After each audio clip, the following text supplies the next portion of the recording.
Hello agus fáilte go dtí Podchraoladh úrnua de chuid Muineachán Le Gaeilge Tae Le Tessa. Is mise Tessa agus sa sráid seo bimid chur béim ar ruchanna áitiúla agus canamhaintí áitiúla le háis a cruthú anas go dig le daoine níos mó Gaeilge a chluisteáil go léithil.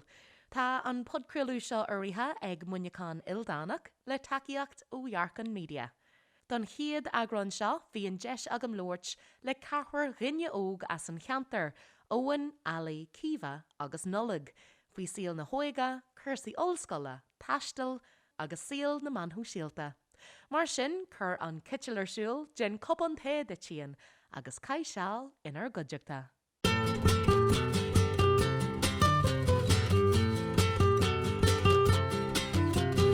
Is mis ón macléire is as bailí Muineachán dom agus tá ag déanamh staidir faoi láthair in ollscoil na Dhearcán Gaeilge. Ítach ar fad agus tá tú mar bháil do Muineachán Le Gaeilge cumáid? Tá mar bháil do Muineachán Le Gaeilge is príomh-ceannar méid in grúpa ógras. Ítach agus tú híon Alaí? Is mis Alaí na Cairn is príomh-ceannar méid an grúpa ógras freisin. Is as bailí Muineachán me agus Tom ag in a new staidir in ollscoil na Gaeilge freisin. Cíomha tú híon? Tuigeit is mis Cíomha the Ciona inis is Muinteachán Gaeilge me manscoil Louis Muineachán agus is as craobh bartin dú. Ítach ar fad agus Nollaig? Nollaig me Gaeilge an táim so agus tá mé bháil de Muineachán Le Gaeilge le 7 mbliana nuas beidir. De brí mé le Muineachán Le Gaeilge tamlóhin agus tá mé maistriúir inis. Sin gur sin an dóigh gur chuir me se aithne ort, mar bhfuil mu an chéile mar jaall Muineachán Le Gaeilge agus I moch le an bhí tosa cinlín mar Mr. Muineachán Le Gaeilge. So is you know an chuirm sin sin cumáid. But ar dús bar beidir luirlam faoi thuras agad híon leis an Gaeilge agus faoi chúlras agad agus an tógra fuair tú agus beidir codé a bháil is seach higann seangathú ar dús bara. Sin é bhfuil hánig mé ar aistear cinál indíireach I drónateanga mar bhí a cultúr Gaeilge I gcónaí láidir sa chláán agus tá Gaeilge géanta mai ag boncail agus begrach leis na gcónaí Gaeilge Lortslenne ach seachas sin bhí níor mór an Gaeilge ag heismóir híon ach bhí más mór acu don teanga agus don cultúr Gaeilge tá chlán híon ínta páirte in scór agus cursaí cultúra bhí sé ar ceann den hábhar ba Irelandsa ach seachas sin ní sé gceist agam staidir dhéanamh ar Gaeilge ar an ollscoil go dtí go ndearthaigh mé chun na Gaeltachta san idir bhliain. Nus mis an duine sinne de theachtar agus ní nuair mór an airge teagin sáil le gáil chun na Gaeltachta. Seachtar agus sáil, yeah. Sin ach fuair mé íon deis amháin gáil chun na Gaeltachta agus an tíon fá in áire ní duine bíad am a chairde gáil ach bhí mar colceathair I ddíróin I gáil. Mar sin thu mé go lachanúr agus rud aisteach leor mar de gráte an Muineachán go ran na first in áit sin. Bhí thu mé go lachanúr le mar colceathair agus bhí dearthaim na trí seachnaí a bar me híal agam. Agus dúigh bhfuil tosaigh tá birtpáist agad híon inis bhfuil tosaigh géirí go méú an Gaeilge mar príú hanga an tí. Sin é tá íarla seachna inis agus deanam a cheachnaí hill Gaeilge Lort leis dearthaim nutha fan chiad den am. Thosaigh mé agus bhí sin níos fosan ar bhí sin an leanúbeag Gaeilge Lort chiad fan chiad den am ach nar bhíonn tú gol ó áit go háit agus teach do winter agus an rud bhíonn sé duine glóir an Gaeilge chuineáil gol ach nar nach míonach mé híon agus íarla agus daithí inar néanar ní cluise focail Berlar sin galanta Cíomha go dé fuair híon inistú faoi is tócha thuras agad híon leis an teanga cén fágur hit tú an rá leis? Cinálín cosúla Nollaig actually tá mochláán féin páirteach cultúr na Gaeilge tá má iadras ma Mantín Pauline Rooney bhí si mar múintear agat sa tá neart Gaeilge eici agus is múintear imo wam so tá más mór aganne ar an teanga but ba fuail am éonar bhí méag. Really? Yeah.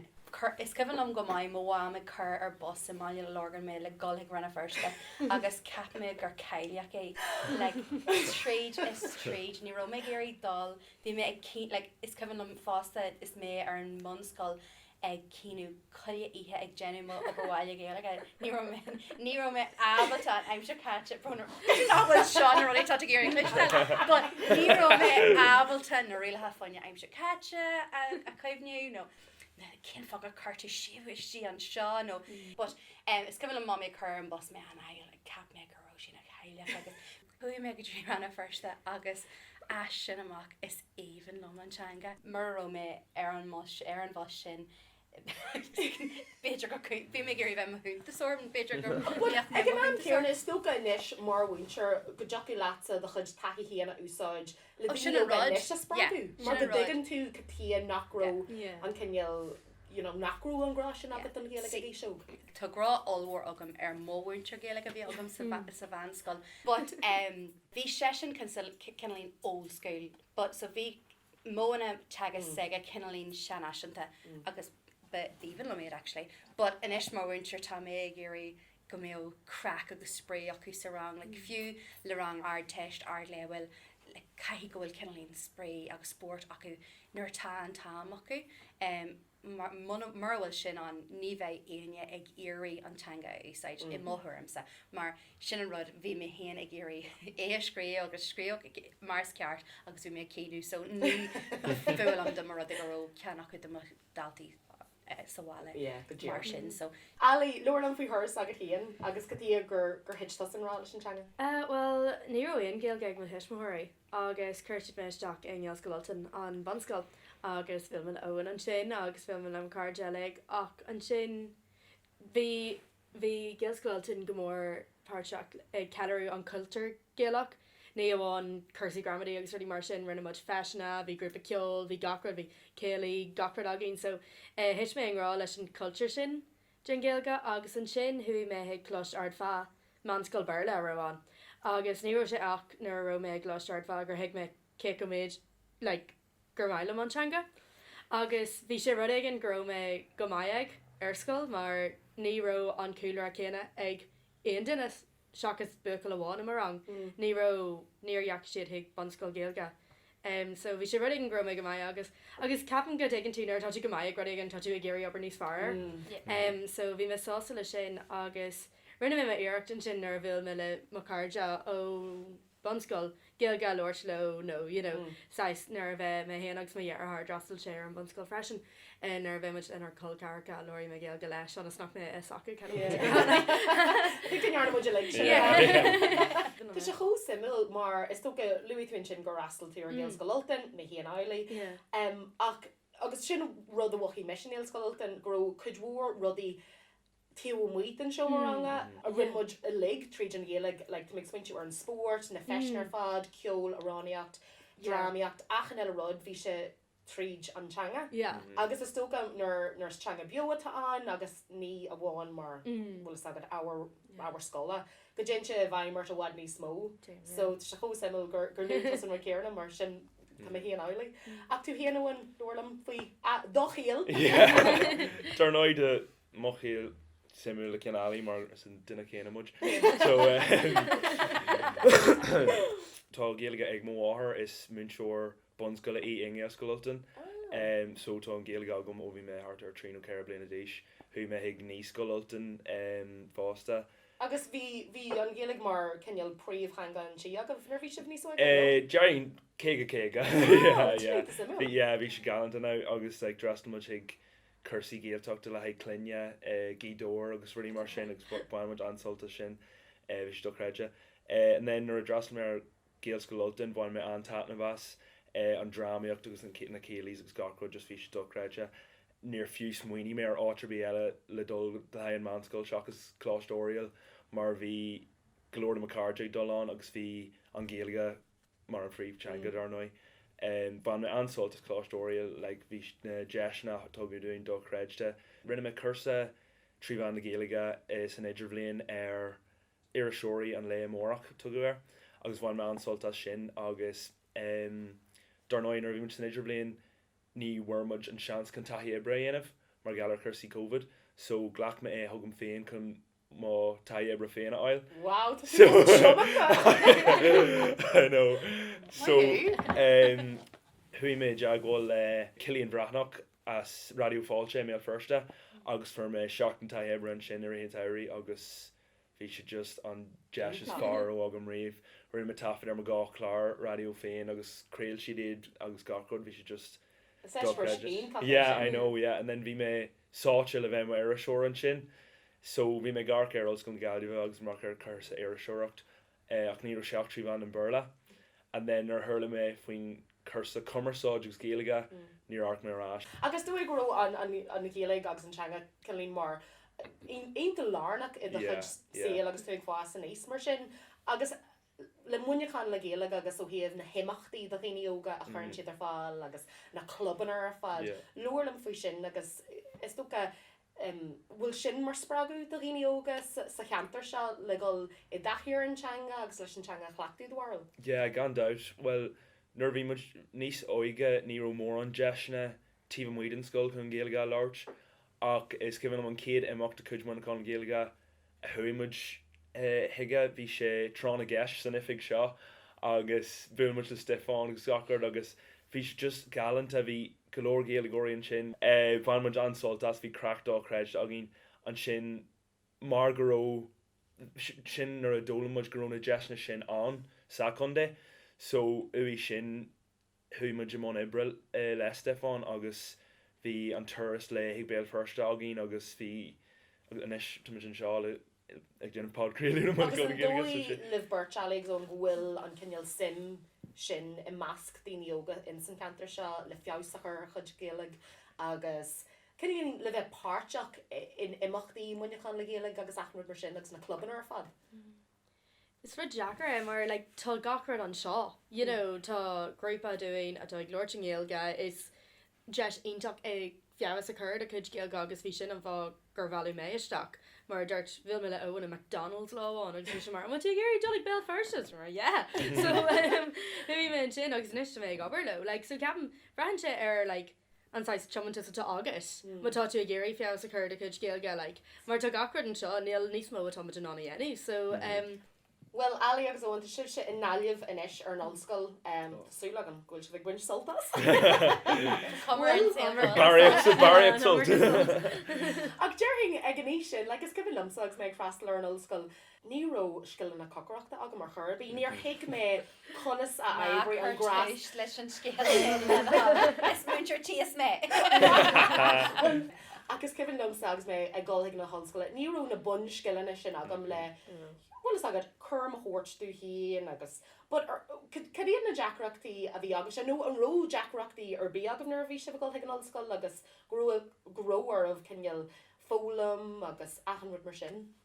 Well, Jerem ní ró mór an aegis agam agus mé ag dul an ach nuair bhí scrambled eggs agam so den céad cookies na mar sin arán agus scrambled eggs agam le cookies and then bhí freshers fair on agus firmud hard ar jai pot noodle so bhí sin agam den céad cookie sheila and then nuair bhí me íhan pot noodle nuair bhí me íhan pot noodle bhí me garcar my phone le haid like recipes nua so then nuair bhí me creating an pot noodle bhí an bugger egg pasta you know Tá fibe allhar an chuir se ceistem an tuí hart. Chuir go mé tosa ag olbhú sin an bud atá méid iríhéanú, but níl is acu conas kitse le líú ar hagann de seaú.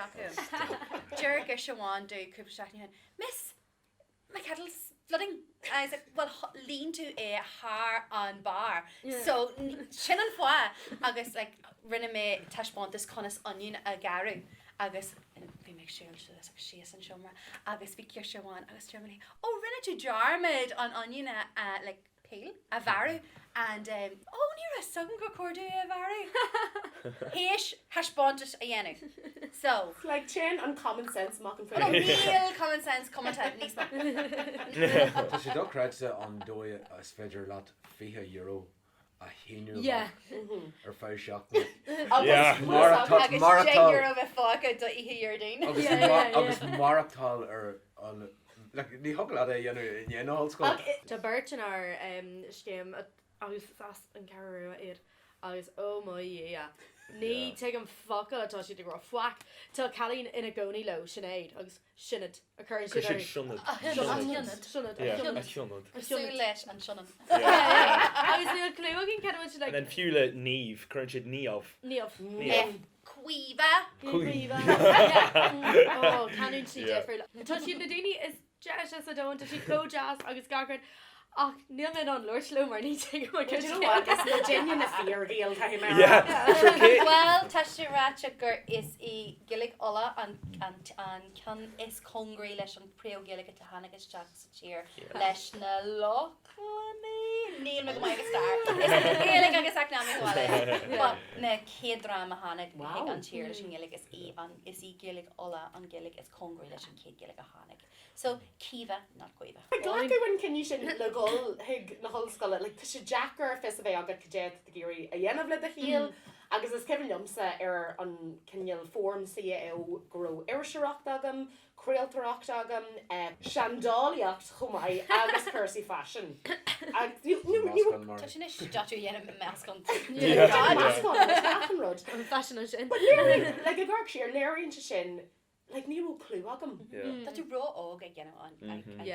Bhfuil tú Kiva. I mean, daoine ó Níl so chaitá mé géirí dhéanú am héal, agus is muintir mé le blion déag. Ali agus ón, ru sé Jackar ar se fis a bheith agah céad bhí se bh géirí anmh in san ollscoil agus le a híal. No, an ru sé meastar a éasca marall grúdúil óhór agah in san Gaeilge. It's a lucky guess, Captain. It's nice more like it's even It's even of a bit ag astracht agus bhí mé only more like níl me can an astracht a dhéanú mar go like tá an America amíocht agus rudí a gceis agus bhí me just nice more oh well then you know Beidir go mé cummersúid for an jazz, you know, beidir like ag aber TG cahar nuair ag mar sin agus an bailach sin be mé an Gaeilge Lord freisin agus Well, is given lom say chatahhaile ón ollscoil ag cíú, like bhí omláin ú fásach ag an ollscoil, níor am maithéige, níor bhain me soltas a chuirbí, agus híal me se groin cinniú mícheart genta agam agus mé gold don irisisireacht agus Gaeilge mar nar bhain me soltas a chuirbí agus cheap mé híon chomáid grú me cho bommanta sin mar nar hiig mé mars ceart. Na leachtaí Kiva mar bhainseoir. Cían dói a go díantasa le daoine an cinniú sin a dhéanú agus cinneal an scóil siad san compordach leis an cinniú atá ághlacu acu agus bhfuil fis acu dé le déanú. Buchas le dí níl mór an páirt agam leis sin ach leúpla daoine bíon páirt agam lo, so bulann siad san leis an muintre garmtóirí chuileh léon agus san idir bhéon cúig a bhéon agus san séomh léon bíon siad leis an muintre garmtóireach uair sa seachtain. So ar leihéid sin tá siad déine cinna réamháir nó réam staidir cad bhhaile ó dhéanú.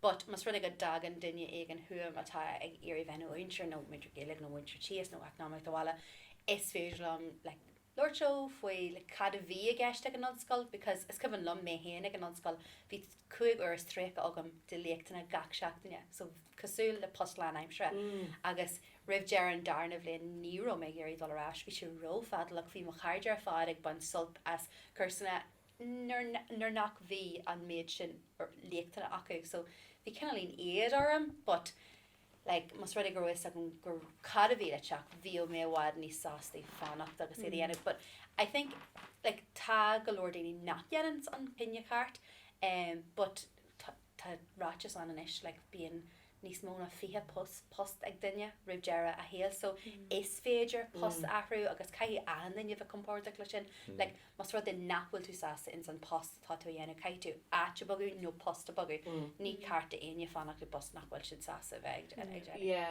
well, it's given them to go rastal me BT Young Scientist, bhí mé ag déanamh packaged don radio, agus mé caint le cean den na daoine bhí ganas ar an éile arachtáil, agus I measc an córa a bhí adrian an chéile Dhearcán Media 25% of future jobs haven't been invented yet. Sin an rud.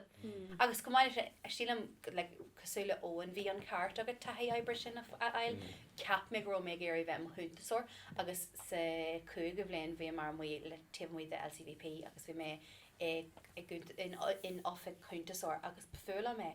So deis ionach éiad an le sin lucht ar idir bhíon muí faoi gá. So caithí daoine óga rá mai agus post mai a piocu tih siad an caiici sin le gol agus tríal ceart a bhaint as post a bhfuilar in sin acu seachas just gol le bhhamin ó daddy heag cibicin rud a dhéanaan siad san in an obair féin. Gré eile a bhainean leis an óig agus an fásan éistar an óig ná an taistal agus an eisimarcha tá a gin bhfuil leat the glúnóg na tíir seáil san astráil agus in Canada at na eile timppla an dóin.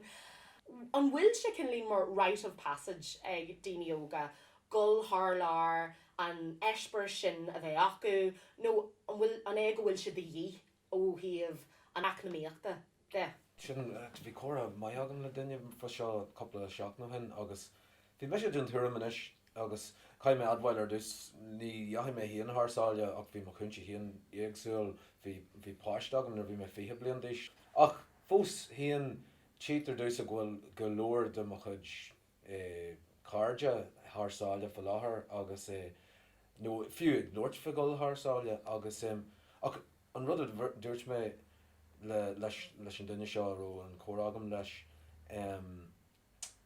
Chan daoine thsáil inis ar bhaithe leis an crack agus mar cin léhan a sira mar sira fada a bheith acu. Ach an sin bhí an duine eile san tuairim was agad cai siad go. Má tá tú géirí cíasa íoc an maiile cléan a bháir bí agus fiú tá gantanas mór taithe fiú sa cheantar seo mar an tú ar Daft Punk inniu i gContae Mhuineacháín ní le seacht deach ar cíos sa gContae. Sin idir títhe agus bidir árasan seachcin i gContae Mhuineacháín. Agus sin so saoirligh ce go holgus tá chuirsaí maiile lia agus tá costas mór ar na tí sin fiú gContae Mhuineacháín. So staid nach bhfuil má tá si le géirí bogu as an teach balla cai siad go thsáile. Sin an dóid bhfuil sé fel lethar darlam híon agus tá neart samplaí le fecail so bhá agan is me an duine sinne de seachtar agus tá coppla duine acu fósála agus ceart na fédí agus ba ceart rud bogu átegan ach caihí siad is níl an darna ré acu mátá siad a géirí an teach balla agus siadam dag mé héan an teach balla tá mé seach mé as fihanis dag mé teach balla ar bhí mé achna dé go an na hallscoil agus níor lag mé má bhálas teach am a humor ní sin. Ach ag an níos bhí chuirmí agatsa ag gís masra sin an rud. Is eiscíocht tú? Is in éan inniu ag bogu as an se ag 8 mléana agus $1 asan.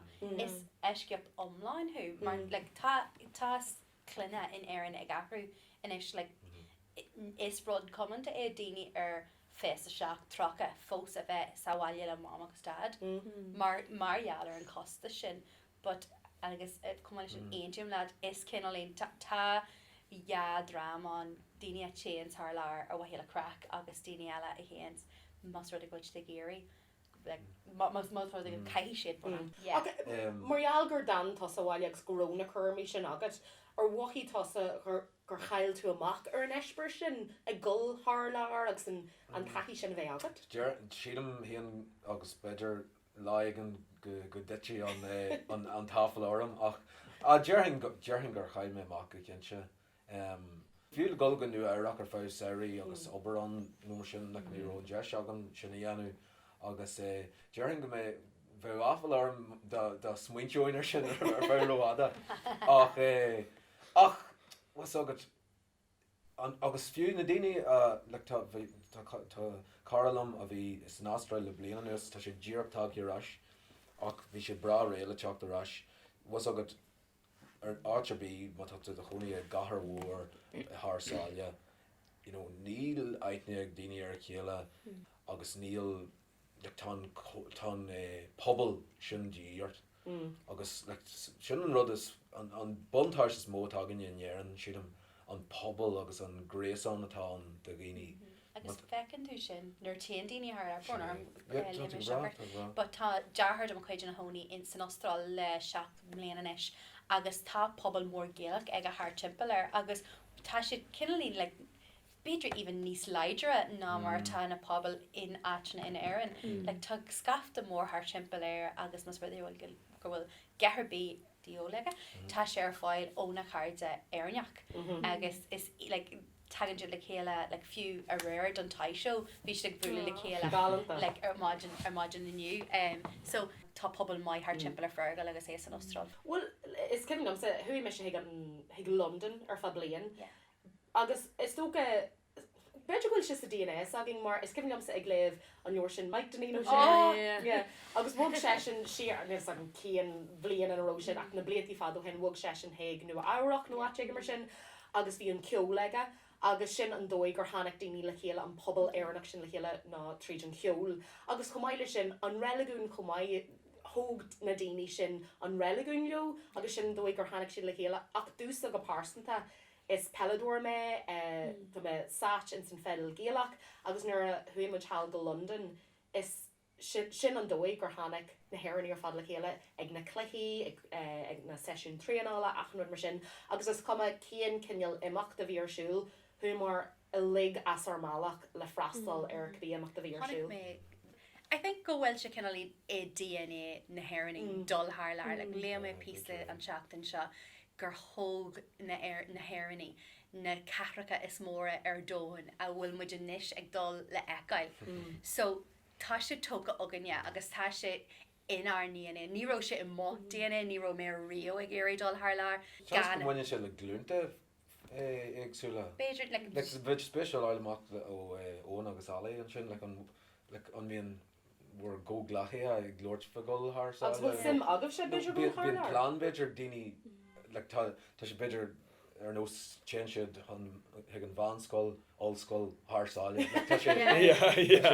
Bhí lethir tá na mílte ag léimt ar Etlein, but ní rodíine abal dul le trí nó ceir léana nuas mar jalar COVID.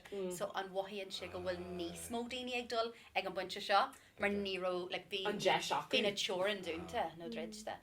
Óan a mé sem agad beidir gol hálar nó ar smúni tú faoi sin go fóil in dhéana hallscoile? Yeah, cinse be ní dearing gur homebird me darna is bralam vesáile ach tá mé géirí dul haar lár cinse an Austráil nó fiú Canada nó áigen ach tá glórcardil me chud nachhfuil géirí riamh tíir bloody ágáil. Bhfuil tú le Scary sin bhfuil fan sin. Tá cara ón manscoil agus bhí si géirí freastal ar Edinburgh le an chláiste agus bhí si go fólaigh míanamh go tucha siomhhaile gach ar seachne scarpagéireach mar gro si géirí le vertigdul ag an allscoil ganna just idealism. Ní dearhin gohfuil slice leth agus lá gohfuil golóirdaoine géirí fágáil ach tá golóirdaoine atá ag géirí fan sáile. Sílim héanaar an omlan gur rud iad a dearfa atá agus gohfuil an sppraige sin sa daoine óga an le aniu mar mar sin ahanine sa teach chudí bhfuil si trí blianaéis nó mar sin agus ní bhar siad ná dul le le 5 nó mór an tíal. Ar le fóíonn tú an neamhspláis sin agus le chuann sé leis an farsantacht atá agus daithe. Agus féin tú taithí ar cultúr eile agus tíorthaí eile. Agus sin an agus teachtaí. Go háirithe is tóga in san dóin in bhfuil muidirnis agus go cinneal go oscailíonn sin dóin saging agus mion saging agus sin Harbh táhachta. Nó bhé gan eile agus is dói is marall ar na man húisialta go bhfuil an chéile cófeiclaach sin ach is tóga go bhfuil buntáistí agus mí buntáistí buint leis na man húisialta ach conas mar tá dó chadromh leis na man húisialta a óan. Dearing gohfuil cadrh casta agam lo darnáid an má arglún ar fad gafa le TikTok agus tu sé orintanta deachar chuna chur síos ach is rud é gur féidir is féidir le na mé an socialta dó lá a dhéanamh níos fearr nó an dó lá a scrisú is minic go thuí mé na mé an socialta tháinig mé rud díúlteach faoi cogú nó faoi daoine ag rá rudí measlacha faoi daoine and then tá lá scrista and then to make swinine faoi sin an lár fad nó is féidir le dul ar TikTok agus feicáil clip de Paul Mescal ag Lord Gaeilge ag na Oscars nó and then to the lá déanta tá sé an dilí kind of tidge le choréir an bhfuil sé mai nó nach bhfuil tá eispras gachtainna difriú leis. Like, is cumman lom mé héin nor bhí me I má dhéagar agus bhí Snapchat an. Agus tá an tá dearag linn gur scrisú an rud sin ar fad. Tá na picturí sin imithe. Tá picturí rud imithe. Ní féidir aine teach darthu. But ní bheith an tá cearna ag sibh agus se. Like, tá rudí atá ar Facebook agus Instagram, tá siad an go Joe. Like, I know ma beidir go bhfuil bíbo ar files deep dark web, MySpace bíbo. Cúna dé, ní bheith na picturí ó ranna firsta gabhí lis a hop nó seach nó cibbe blian ar file ag aine. Tá siad imithe. So, like, I think go bhfuil an tá a gine go bhfuil siad san ar fad imithe agus níl ar fáil. Ach an bhecin sibh se rudí a chur na staachar of Airlína. Really? Yeah. Cosúla céird, go dé bhecin sibh a chur na staachart agus an aithníon sibh gohfuil na rudí sin a chur staachar. False idealisms. Yeah, just daoine ag teach air ag torch like turmy, not cur in a cash. Like trolls. Yeah, you're a fecinn tú like cúntas agus beidir ghfuil siad ag rá rudigan, or beidir ghfuil siad ag denmh dausa nó rudigan. Agus tá daoine sa comments being like, oh, ní ro mis géir se aá, then just Kenny ag scroll. Níl ar rá, like, no, ní scríb, tú glacu níos mó am as dó lá. Cynné sin a scríb, chun churas jockar an duine crack. Níl anam arthú agus níl an picture and rod just mar capan siad mar bhfuil siad inachnid. Tá siad an rud ar bé rá. Rud a churn is Jack mór na daine a churn just ahan rud óna síl early. Ach tá sé géirí níos coitine agus bhíon burtha fan na páistí seo inis ar leid nuair bhí mé héana ag fás níos ní ro fón cliste ag má heismóirí agus ag ghlacu Greengraft ahan rud le. Inis churn daine fiisian ó rialan ó bhír scrispe Instagram ar an ábhar sin. Was so good. Neil ní gá de bhaoine was so good. Ahan rud a bhar was for din. Ach na cúntas ar fad caiimera bhfuil an ggéalaigh ionta fetalaach ar na man húisiilta. Agus sílam go gurn sé cinneal go spragan te daoine níos mó ggéalaigh a ólam agus a úsáid ina saolta. Fiú rialathe gramadacha nachróir ólas agus an nóir bhí ro Jackrocht agad lo. Tá cúpla lehanní atá mé lansal agus tá sé go solir acu. Agus sin an rud lemún seachta. Hoci lom riil a bhúnú ar bhealach óin, bhealach eile an céad le eile agus bhealach omlan difriúil an céad ar eile.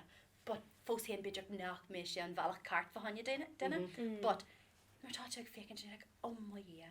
Tá sé I dá báin dear an is te me. Just beidir rud có simplí sin. Well, the atá a géirí beidir níos mó a ólam nó cúntas lángéalaigh nó le géalaigh a Lanston. Céan cúntas a bhfuiltha sibh se dúir. Tá tú fás an sin an rud agus Muineachán Le Gaeilge. sin ag gahan den haíon dear glacin leis. An cúntas is fearr ar Instagram nó ar TikTok siad ar gachard block TG cahar. Tá siad dó creidse, tá siad go ionach. She ansprú níl se darí ar she just dó creidse. Agus fiú jean siad rudí ar YouTube fásta like an chlár dátála badí acu tá sin an granmar. Tá sin is ansal an gurm. Fásta cai gachtainna an Scéamstagram a leanúint. Scéamstagram, so tá muisna sa scéam cónaíochta an os go gaiileh agus tá muid ní an Scéamstagram. Agus míon sibh se a cruthú áhar? Bíon muid active galore air. Wow. Really much takeovers agus gachrod. Agus so much tá Instagram agin agus tá TikTok agin too much fóla go bar TikTok up tá Instagram. Tá daoine hartar an campus ní tarsús agin agus like bralin on Scéamstagram. Scéamstagram agus Scéamtalk. Smile am Ella an seo tá me sé glanúid agus tá sé co-granwer Gail Gorey an tan tá siad co-granwer. Yes, like GAYEL nu rig mar she co-granwer is even number 6. Ag sin gnéan session focail an leich ó mai. Just ínta chud. Cíomh go défu whatsa? Is even om fahan you really a cheannach le Gaeilge arthu is even I know tá 5 Daríocht airgad agus no níl a Antanas go jaagwal le bonny top 5 is even connect the dots design is gur a spell first agus tas tough seki co galant sin. De Burka design fásta sí go hénta. Dad! Go hénta. Tá deisna oríochttar fáil leis a fád-craolú seo. Well, inis tá cupán agaman seo, sean cupán Tae, nó an cupán cóirlia a dom hían air. So tá PC Popper stíon seo le ceisna agus ráte sí scrífa arthú. So tá armh cean PC Popper an den a fiocu amach, leh amach agus do thuram hían a thuirt ar an ceissin. Bhain si bhré? Yeah. Okay, tá ar dús one. PC one? Oh, níl mis an duine chun cean seár agat. An éidir gur gáid fólam sa go téan tú sí náca. Agus tá sin tútha. Spaghetti bolognese. So ba chuir spaghetti bolognese a Is féidir a fiaisú nó is féidir if cohimpli sin, but caihi tú balsamic glaze a chur seach an sin an secret. Bhí tos ag freistal ar sscoil, so cían é just anhearna tosa go dtí se. Scrambled eggs. Well, tá mní baked potatoes. So durúlam má garan tú iad cur tú iad make Ryan ar fá like jainóid nó ruige. Microwave. Fá jainóid mar sin. And then ar tá siad sa make Ryan fá like bogún nó like beans, cosh, cur fad céile. Oh yeah. Blasta? Yeah. What's other in-ashtiad way? Air fryer? Yes. Oh yeah. Nor Ginger. who much could you closter gan air fryer agus to can our camaraderie cheeks can aki oh Huglet rudder beef kind of one. Yeah. You're much opposite. I think the converts much link. yeah. Right, Ali, tasa idol fachanya an cupon cóirlia. Déta Stephen Ditcha. Oh, piece of cóirlia a dortha a dahan duna óg. Rud tá mé gcóí tá dhearthar ag genuine art test ag an bhfuil se agus tá sé ag tuairt amach tá sé go Jackar. Agus te mé bhí me an bad cinna an bhís catcha. Ba dúirt me leis cúpla seach nó hin tá sé Jackar agus fiúe. Tá gatain ag rá ar gatain na tríide agus fiúe dúirt me leis mar atá amar dói agin. You know, Jenny me an art test a rééis dá mar rud ag gur like tá óí bud a rééis mar bí an crack agin sa seach agus sin just kind of mé grá a Ethan ag moment to just mar is fiúe just Curtican cheese is fiúe like and file treat and blian shin ton around ruddy óstoch or yeah exactly Sour is far. Yeah and sour is far fashion Right, Keith, I'm cupon cóirlia. No, well, can John talk him? No. That one wants me. On real gramedy is táhachtí. Ooh. Mar agus sé chacht ó bhúnseir. Na trí cín bonus sucha. Is catcha I'm sure Aishnach beit abad córa bheith agad átar bí, but se sin tá intach maimas rud ggóil tú dul I mun agalú. Agus tá ag rán na rudí a rinne tú san aim se háte na rudí atá tú a dhéanú faoi lethir agus na rudí tá ag irí dhéanú as seama. So is cinálín trick nó skillar le life hack.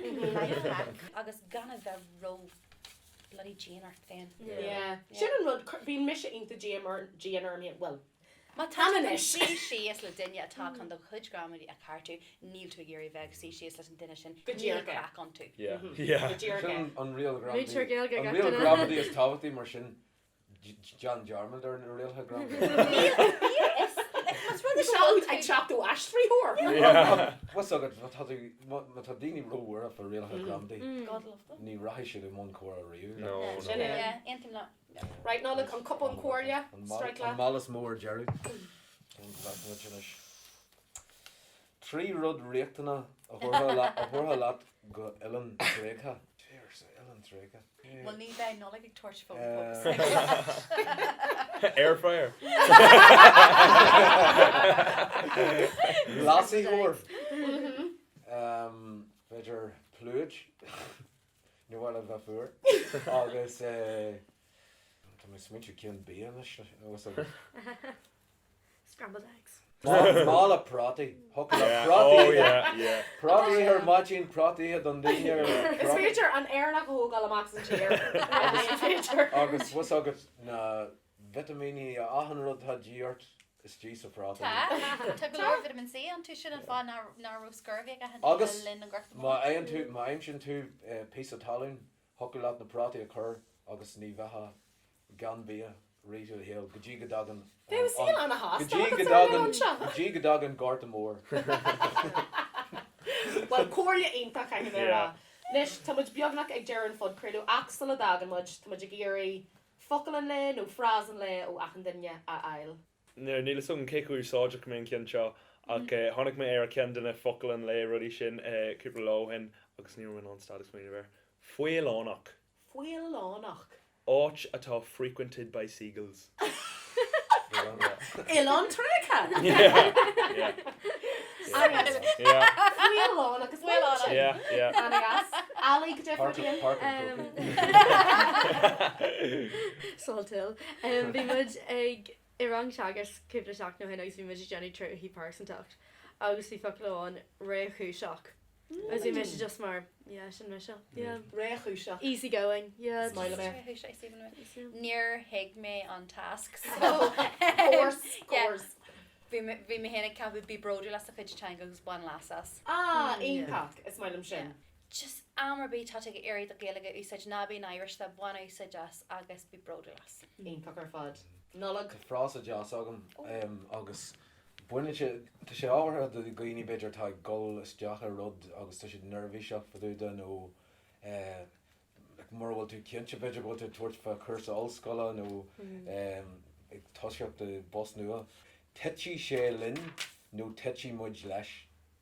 Tetí sé linn nó tetí muid leis.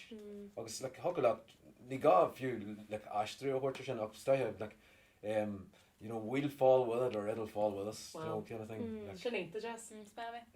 Tetchy shellin, no tetchy much lash. Inte jazz. Inte filled the whole. Yeah. Well, a hard to go here, Mila Maigov. As the